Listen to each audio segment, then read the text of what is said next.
السلام علیکم ورحمۃ اللہ وبرکاتہ۔ میں امید کرتی ہوں آپ سب ایمان اور صحت کی بہترین حالتوں میں ہوں گے۔ اچھا، جو میں آپ سے پوچھتی ہوں نا، ایمان اور صحت، اللہ تعالیٰ آپ کو اس طرح قائم و دائم سلامت رکھے۔ ایمان کی جو نعمت ہے نا، ایمان کی سلامتی آج کل کے دور میں بہت ضروری ہے، کیونکہ مسلمان ہونے کے ناطے ہمارا ایمان ہی سلامت ہے تو ہم آگے جا کے سرخرو ہوں گے۔ خیر، آپ نے حدیث کا کنٹینیو کرتے ہیں۔ آج ہمارے کورس کی حدیث نمبر 7 ہے۔ قال رسول اللہ صلی اللہ علیہ وآلہ وسلم لا يدخل الجنت قطات۔ ترجمہ: چغل خور جنت میں نہ جائے گا۔ لفظی ترجمہ: لا، نہ، یدخل داخل کیا جائے گا، جنت جنت میں، قطات چغل خور۔ اس حدیث کو پچھلی والی حدیث نمبر 6 کے ساتھ لنک کیا گیا ہے۔ اس میں 2 مین باتیں سمجھائی جا رہی ہیں۔ پہلی بات تو ان لوگوں کے بارے میں بتایا جا رہا ہے کہ کون سے لوگ جنت میں داخل نہ کیے جائیں گے، یعنی جہنمیوں کے بارے میں ہمیں آگاہی دی جا رہی ہے، حدیث نمبر 6 میں بھی اور حدیث نمبر 7 میں بھی۔ اور دوسری جو مین بات آتی ہے وہ یہ ہے کہ جنت میں داخل نہ کیے جائیں گے۔ اب اس کی ریزن بتائی جا رہی ہے دوسری میں کہ کون سا شخص ہوگا جو جنت میں داخل نہ کیا جائے گا اور کس وجہ سے نہیں کیا جائے گا، اور وہ شخص ہوگا چغل خور۔ اور ریزن کیا ہے کہ وہ چغلیاں کرتا ہے لوگوں کی۔ اب اس حدیث میں مین بات صرف یہی ہے کہ ہم نے چغل خور کو سمجھنا ہے کہ چغلی کیا ہوتی ہے۔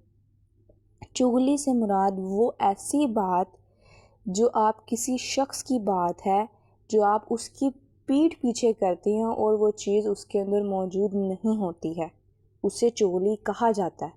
عام الفاظ میں ہم یہ بھی کہہ سکتے ہیں ایسی بات جو ہم کسی کی پیٹھ پیچھے کریں وہ اس کے اندر موجود ہو یا نہ ہو تو اسے چغلی کہا جاتا ہے۔ یعنی آپ اپنے اندر اتنے گٹس پیدا کریں کہ جو اس کی بات ہے، جو اس کی برائی ہے، کیونکہ اچھائی تو ہم منہ پہ کر دیتے ہیں، مین بات آتی ہے برائی کی۔ چغلی میں آتی ہے ہمارے پاس برائی ہم اس کے سامنے بیان نہیں کر سکتے تو اس کو بیان کرتے ہیں اس کی پیٹھ پیچھے۔ تو ہمیں چاہیے کہ ہم ایسے گٹس پیدا کریں کہ ہم اس کے سامنے اس کو بتا سکیں کہ بھائی آپ کی یہ برائی ہے، آپ اس کو ٹھیک کریں، اور اگلے بندے کو بھی چاہیے کہ اسے ایکسیپٹ کرے کہ یہ میری برائی ہے، میں اسے ٹھیک کروں، میں خود ایک اچھا انسان بنوں۔ حدیث میں بیان کیا گیا ہے، بخاری شریف میں حدیث ہے کہ آپ صلی اللہ علیہ وآلہ وسلم نے فرمایا کہ جو شخص چغل خوری کرے گا یعنی چغلی کرے گا وہ اپنے مردہ بھائی کا گوشت کھائے گا۔ یعنی ہم پہ جو ہے مردہ یا کسی انسان کا گوشت ہم پہ حرام ہے، ہمارے لیے حلال نہیں ہے۔ ایک جیتے جاگتے انسان کا گوشت ہم پہ مطلب ہم کھا ہی نہیں سکتے۔ ایک مردہ بھائی کا گوشت کھانا، مردہ جو جانور بھی ہے اگر وہ مردہ ہو چکا ہے، مر چکا ہے کسی ایسی ریزن کی وجہ سے، مطلب جیسے بیمار ہو گیا، ہم اس کا نہیں کھا سکتے گوشت جب تک ہم اس پہ تکبیر نہ پڑھیں۔ جانور کا جب حرام ہے تو ہم اپنے مردہ بھائی کا گوشت کیسے کھا سکتے ہیں، ایک انسان کا گوشت کیسے کھا سکتے ہیں؟ یہ آج کل کا المیہ ہمیں اسے سمجھنے کی بے حد ضرورت ہے کہ ہم اپنی اس چغلی کی عادت کو ختم کریں۔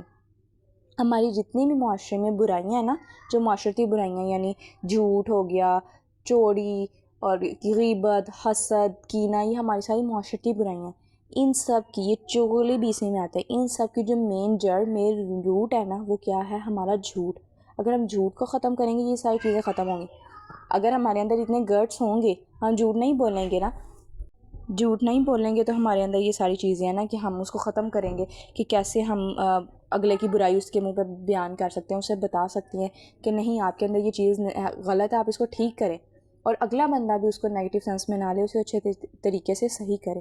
تو ہمیں چاہیے کہ ایک تو ہم خود جو اپنی چغلی کی عادت ہے اس کو ختم کریں اگر جو ہم کرتے ہیں، اور اگر کوئی ہم سے کسی کی چغلی کرتا ہے تو اس کو بھی منع کریں۔ ہمارے نا دور کی، میں پہلے آپ سب سے معذرت کرتی ہوں اگر آپ کو میری بات بری لگے، ہمارے نا یہ عادت بن چکی ہوئی ہے، جہاں پہ کچھ لوگ بیٹھے ہیں نا، انہوں نے کسی ایک نہ ایک شخص کو ڈسکس ضرور کرنا ہے، اور اس ٹائم ان کے پاس اتنا زیادہ ٹائم ہوتا ہے، اس ٹائم وہ بیزی بھی نہیں ہوتے کہ ہم نے یہ کام کرنا ہے وہ کام کرنا ہے، وہ 2 گھنٹہ بیٹھ کے، 2 سے زیادہ گھنٹے بھی بیٹھ کے اس شخص کے اوپر بات کریں گے، اس کی برائیاں گنوائیں گے، اس پہ الزام لگائیں گے، تب ان کے پاس بالکل ٹائم ہوگا۔ اور جب ایسے کام ختم ہو جائے گا نا کہ اب اینڈ آف دا ٹاپک چاہیے، انہیں جانا ہے گھر واپس یا کچھ بھی فار ایور، اس ٹائم وہ کہیں گے چلو چھوڑو، ہمیں اس سے کیا لینے دینا۔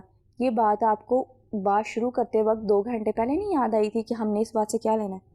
ہمیں اس چیز کو ختم کرنا ہے۔ خود سب سے پہلے اپنے آپ کو صاف کریں، پھر دوسروں کو۔ خود اپنی چغلی کی عادت کو ختم کریں۔ یہ جھوٹ، جتنی معاشرتی برائیاں، ان سب کی جڑ جھوٹ ہے۔ جھوٹ کو ختم کریں گے ساری برائیاں ختم ہوں گی۔ اور کوئی اگر آپ سے بھی کرے کوئی بات، کسی کے بارے میں بات کرنا چاہے، تو آپ نے کہا جی میں نہیں سنوں گی، ناراض ہوتا ہے ہوئے، مجھے اللہ تعالیٰ نے منع کیا، میں اپنے مردہ بھائی کا گوشت نہیں کھا سکتی، آپ ڈائریکٹ اسے یہ بات کہیں، کیونکہ یہ غلط ہے۔ ہمیں چاہیے کہ ہم اس کو کمپنسیٹ کریں اور اچھے بہترین انسان بن کے ابھریں، کیونکہ ہم نے اللہ تعالیٰ کو جواب دینا ہے، ہمارے اعمال کا حساب ہونا ہے۔ تو جب ہم نے کسی کی چغلیاں کی ہوں گی تو کیا ہمارے اعمال رہ جائیں گے؟ میں امید کرتی ہوں آپ سب کو یہ بات سمجھ آئی ہوگی، اور میں خود بھی یہ دعا کرتی ہوں کہ جو میری عادت ہے یا ہم سب کی عادت ہے، اللہ تعالیٰ ہم سے یہ چغلی اور جتنے بھی یہ معاشرتی برائیاں، جھوٹ، سب کچھ اس کو ختم کرے اور ہم سب کو عمل کرنے کی اس پہ توفیق دے اور نیک عمل کی ہدایت دے۔ جزاک اللہ خیر۔ السلام علیکم ورحمۃ اللہ وبرکاتہ۔ Do like, comment, share and subscribe with others.